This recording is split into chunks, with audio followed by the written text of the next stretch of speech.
साथियों नमस्कार। आज जगह जगह पर धर्म के नाम पे कई भोज होते हैं। लोगों को भोजन कराना तो बहुत अच्छा काम है, ये धर्म ही है, अच्छी बात है। लेकिन किसी प्रकार का धार्मिक कार्यक्रम हो, किसी प्रकार का आपका जन्मदिन हो, एनिवर्सरी हो, घर पे कोई भी कार्यक्रम हो, आप पहले तथाकथित श्रेष्ठ समझी जाने वाली जाति को भोजन कराते हैं।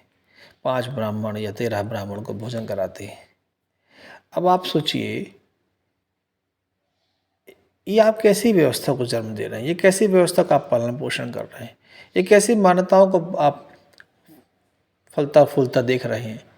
ये कैसी धारणा है आपकी कि एक आदमी को आपने श्रेष्ठ मान लिया और दूसरों को आपने निम्न मान लिया है, और फिर इसे आप कहते हैं कि ईश्वर ने ऐसी व्यवस्था बनाई है।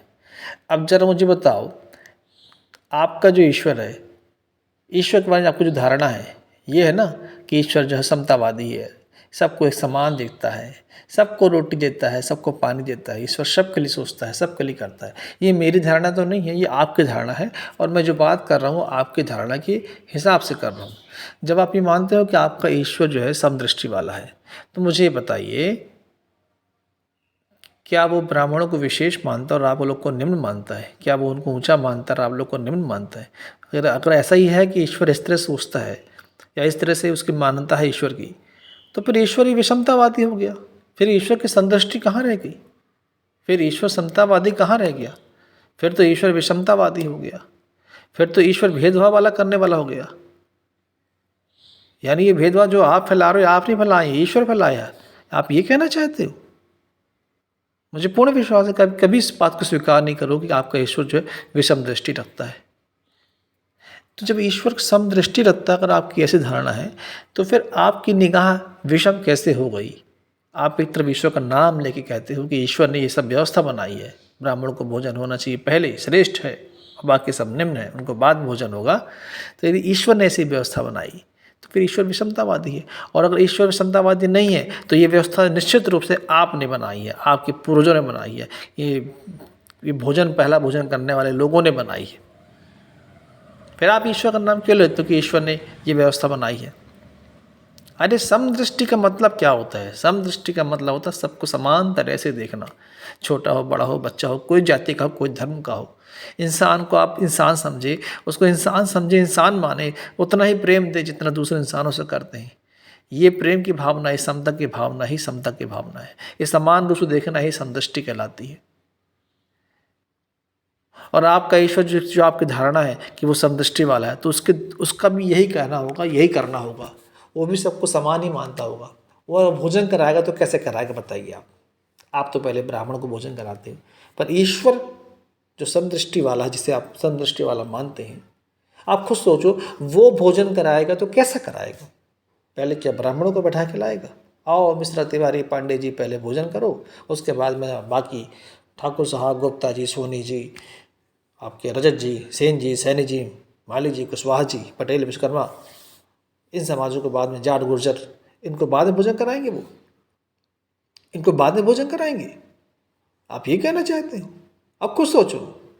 अरे ईश्वर भोजन कराएगा, तो अगर आपका ईश्वर, आपकी सोच, आपकी धारणा, उसके हिसाब से बता रहा हूँ कि ईश्वर भोजन कराएगा तो भाई सबको बराबर बैठाएगा, सबको बैठाएगा और कहेगा लो भैया खा लो।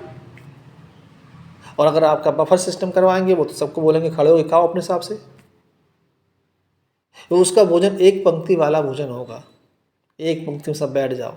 ये नहीं कि पहले ब्राह्मण बैठेंगे, बाद में फिर दूसरे जाति के बैठेंगे, फिर कोई और जाति का बैठेगा। नहीं, ये व्यवस्था ईश्वर की समदृष्टि में नहीं हो सकती। ये तो व्यवस्था आप इंसानों ने बनाई है, और ये व्यवस्था जब आप इंसानों ने बनाई है, तो ये तो भेदभाव करने वाली व्यवस्था हो गई, जो कि ईश्वरीय व्यवस्था के ठीक विपरीत है। जैसा आपकी धारणा है कि ईश्वर ने व्यवस्था बनाई, सब समान बनाए सबको, तो वह ईश्वरीय व्यवस्था के विपरीत व्यवस्था आपने बनाई है। यानी आपने ईश्वर से बगावत की है। यदि आप ईश्वर को मानते हो और ये मानते हो कि ईश्वर आपका समदृष्टि वाला है, तो उसने समानता की चीज़ें बनाई होगी और आप विषमता की चीज़ें बना रहे हो। आप पहला भोजन एक ब्राह्मण को खिला रहे हो, बाकी दूसरा भोजन जो है बाकी दूसरी जाति को खिला रहे हो उसके बाद, तो फिर आप उसके खिलाफ काम कर रहे हो। आप उस ईश्वर के खिलाफ काम कर रहे हो जिसको आप मानते हो, उसके खिलाफ काम कर रहे हो। ज़रा खुद सोचो क्या कर रहे हो आप? समाज में कितना आपने भेदभाव फैला के रख दिया है इस भोज के नाम पर। थोड़ा तो लिहाज करो, थोड़ा तो शर्म करो। कर क्या रहे हो आप? कैसा भोजन करा रहे हो? अरे समता का भोजन तो वो होता है कि सबको साथ बिठा के भोजन कराओ। और मैं अपने ब्राह्मण मित्रों, ब्राह्मण भाइयों से कहना चाहता हूँ, आप भी ऐसे भोज का बहिष्कार करें। जब कोई आपको ब्राह्मण भोज बुलाए उसे आप कह दें नहीं, हम ब्राह्मण भोज नहीं करेंगे, हम समता का भोज करेंगे, हम सबके साथ भोज करेंगे, हम सब बराबर हैं, हम सब भारतीय हैं, हम सब इंडियन हैं, हम सब एक जैसे हैं, हम सब मनुष्य हैं, हम बराबर बैठ के भोजन करेंगे, सबके साथ करेंगे। तो जिस दिन आप जाग गए मेरे ब्राह्मण मित्रों, मेरे ब्राह्मण भाइयों, जिस दिन आप समझ गए कि इस देश को, इस भारत को भारतीय होने की आवश्यकता है, सब समान हैं, सब बराबर हैं, तो ये जो जात पात ऊंची के नाम पे जो बहुत षड्यंत्र खेल चलता है ये सब बंद हो जाएगा। ये जो समाज को बांट के रखा गया है ये सब बंद हो जाएगा। तो आप भी इस भोज का बहिष्कार करें और मेरे साथ आएँ और सबसे कहें कि समतावादी भोज कराएं, अर्थात समभोज कराएं, बराबर सब बैठे एक पंक्ति में, जो राधा स्वामी में होता है, जो निरंकारी में होता है, जो कबीर पंथी में होता है।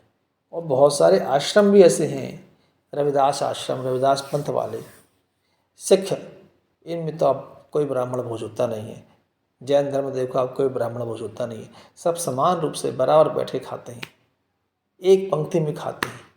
यही भोज समता का प्रतीक है, समान होने का एहसास दिलाने का प्रतीक है। हर इंसान को ऐसे भोज में एहसास होता है कि वह भी आपके बराबर का है और आपको भी एहसास होना चाहिए कि आप भी उनके बराबर के हों।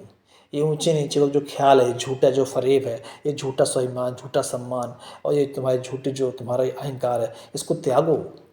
अब तुम श्रेष्ठ बनने का प्रयास मत करो, तुम सिर्फ भारतीय बनो, तुम सब बराबर हो, एक साथ भोजन करो। तो मैं सबको बोलूँगा, ब्राह्मण को भी और गैर ब्राह्मण को भी, सभी लोग ब्राह्मण भोज का बहिष्कार करें और सबको एक समान एक पंक्ति में बिठाकर भोजन कराएं। समतावादी विचारधारा को अपनाएं और समाज को समतावादी बनाएं। धन्यवाद।